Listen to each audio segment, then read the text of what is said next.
I feel like Lord Drew standing in front of this house. This is the Fenyes Mansion. You may have seen this in the movie The Social Network. You may have seen this in a Beyoncé music video, or even on the West Wing. This is a gorgeous home. Subscribe. Let's get inside. Does anyone have the key?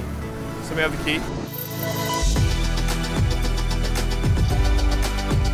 Let's do this. This is the kind of home that the moment you walk in, you're impressed. But that was the point. Back in the day, it was more about display than it was utility for a home. So they would spend a lot of money on furniture, design, and aesthetic in the main room as you enter the home. Beaux-Arts architecture is a grand and opulent style that became all the rage during the Gilded Age. This is Eva over here. She was a socialite, she was an artist, she was a businesswoman, she was a collector of the arts. Obviously, Eva and the family were a lot shorter than I was. I would have. You know, you have the ceiling height. Why wouldn't you use the ceiling height? Speaking of grandfather clocks that are epic, not that I was speaking about it, but I just wanted to bring this up. This is the biggest grandfather clock I have ever seen. It also has pictures in it. This house we're in is 10,000 square feet, 22 bedrooms. It has 9 bathrooms. Can you imagine cleaning those toilets every week? But she was downsizing from this house to come to this house. Just after she sold that house, it went up in flames. The guy that bought it from her was trying to collect the insurance money, and he's now in jail. Well, actually, no, now he's dead, but at the time he was in jail. This clock is an example of the style and taste that she has. Everything is big and epic, like me. These are Eva's parents. Their last name is Scott. Does that mean that I have rights to claim this house as mine because I'm in the family? This is the dining hall. Now again, back in the day, it was all about entertaining and hosting. You always wanted to make sure that you're putting your best foot forward. It would drive me nuts to have this much attention to detail for eating, because you see on that side of the table, that's set for lunch. And then it's a whole different set for dinner. For entertaining, they would have dozens and dozens of plates. Where are you gonna put all that? Maybe you just display it all, like they have over here. This is tea time. I do love the high ceilings. I love when you have some of the cove detail. The walls are so impressive. You know, some rooms are painted, some rooms you have the silk detail on the walls. I love the thick trim and woodwork everywhere. But look at the fine detail of the chairs and the fireplace. I mean, this isn't just a cheap facade. There's so much detail that went into everything, including the chandeliers. Just to show you how impressive Eva was, her granddaughter's husband really liked the house that was in the neighborhood, and she decided, oh, okay, I'll take that and I'll move it onto my property. And now we have an additional house on this property, just because she wanted to look good for the grandkids. Now that's a good grandmother. Look familiar? This is where Beyonce did her music video for Formation. This is such a gorgeous home. My wife would love detail like this. Bookshelves lined. In fact, Linda has always dreamed of having one of those rolling ladders in a library. I need to get her that one day. This is the drawing room. Now, it's not called a drawing room because you come in here and you draw. This is where you withdrew to after a nice dinner, and then you just hang out and socialize, which I actually kind of like. I like the idea of having different spaces in the house for gathering for different purposes. Every room in this house is massive, and I love all the detail. Like, instead of just having some cheap valance for your window coverings, you have this detailed wall right here. The texture in this space and the patterns that they use, the colors that they use, everything is very warm and inviting and comfortable. Nowadays, I feel a lot of people like a more minimalistic and modern design, white walls. But back in the day, it was all about depth and texture. And I love everywhere you look, from the floor to the rugs, up to the ceiling, there's so much detail. Everything was epic. We don't build a lot of mantles like this nowadays. You don't build fireplaces like this nowadays. Even the separation between these two rooms here, you can see there's a hidden door. Like, we don't build stuff as chunky as this nowadays. I love it. Everything about this space. When I need my private drawing room, I just shut that door and I can dance like Beyonce. I just love all the attention to making things grand.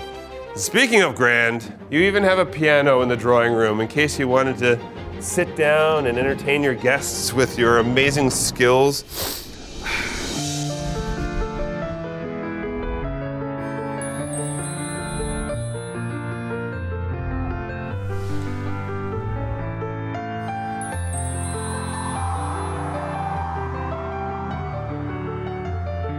Hey, don't touch the piano! Never mind. Sorry. Let's continue. I have no idea what's behind this door. All right, this was the end of the house when it was built in 1906. But then, Eva's like, I need more. I need a giant echo chamber. Hello, hello, hello. This was actually her conservatory. She would have all of her plants brought in here. What I think is kind of cool is that you have all your taps in here. You can water your plants, but any runoff went into the gutters, and you can turn on the radiators, and this would turn into like a steam room. She built an additional studio on this side in 1911. She wanted to have a second entertaining space, not for her art, just another room to entertain, because that giant room wasn't big enough to entertain. But then down here, down into the bellows of the building, this was her husband, the doctor's office down here. Not sure how comfortable I am when my doctor's like, oh, come through the conservatory to my secret basement.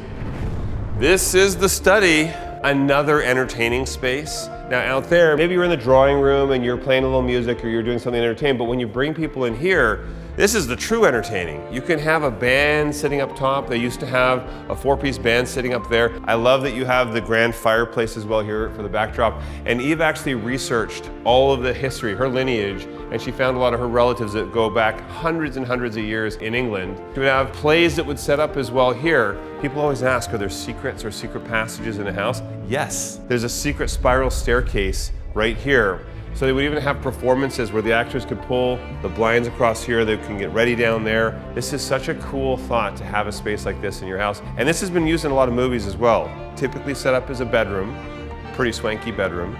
This is bigger than most houses. All the detail in here though too, it's a very dark room, a lot of dark wood tones. You can see there isn't a lot of lighting, there's just the one light in the middle up here. But that's because you have the northern windows here. So you have a lot of great light that comes in all day long. So you could be in here painting or hanging out and you get that beautiful natural light. 100 years ago, it was not couth to show your ankles.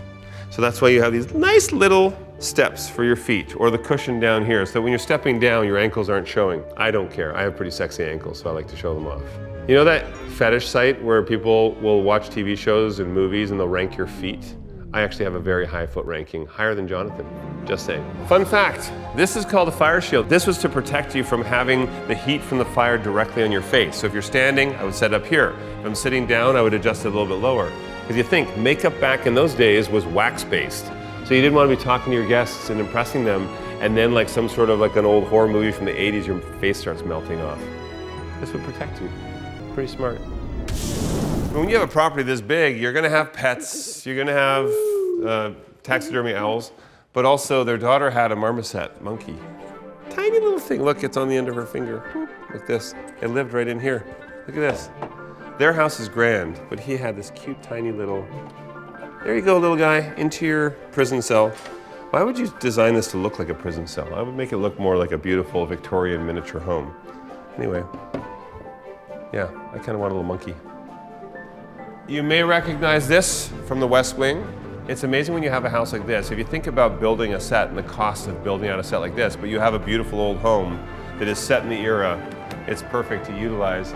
This is the doctor's parents over here. So the band would sit here and play their music. Beautiful echo throughout the space.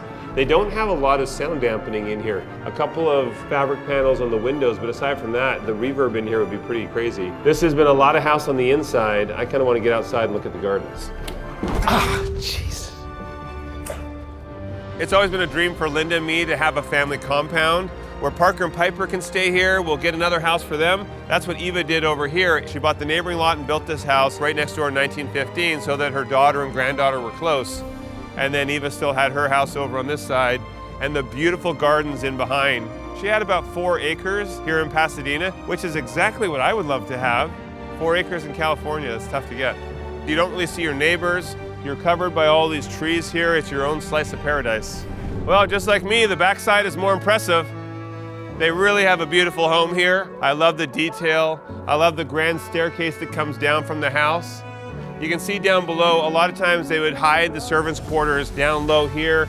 Guests didn't need to see that area, but this is what they wanted you to focus on up here. It's not just a home that fascinates me, it's the history of the home, the story of who lived there. And I think Eva was an amazing person and she created something really special here. It's a beautiful laid out property with the gardens down here.